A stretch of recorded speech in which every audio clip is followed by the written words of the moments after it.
Саламатсыздар ма қыздар, сіздерге тағы да бір видео түсірмекшімін клубникалар жайлы. Жалпы клубникалар жайында біраз ақпарат білді деген ойдамын. Вот мен кеше ғана мынандай турецкий клубникалар отборный заказ беріп алдырдым. Осы турецкий клубника альбион деп аталынады. Клубниканы сатып әкеле салып, осы упаковкамен бірден холодильникке еш уақытта қоя салмаңыздар. Арасында по-любому кішкене жұмсарған түрлері болуы мүмкін. И обязательно сорттаңыздар, қыздар. Бұзылайын дегендерді алып тастаңыздар. Үлкен мынандай ірілерін бір бөлек жинап алыңыздар. Бокстарға жасайсыздар, я?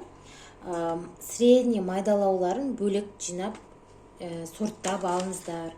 Сорттағанда алдыңғы видеодан сіздер көрдіңіздер.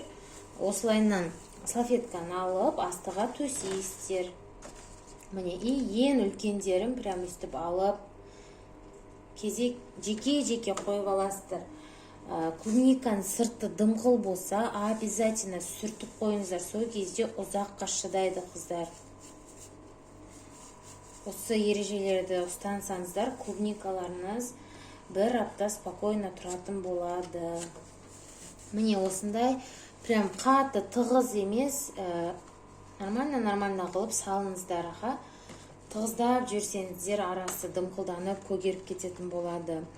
Сосын тағы бір айт кететін, мен соңғы уақытта қақпағы болады о контейнерді, соны да қырқып алып тастап жүрмін. Прям контейнердің аузын ашық қалдырамын. Өстіп астына салфетка төсеймін. Клубникаларды былай жеке саламын.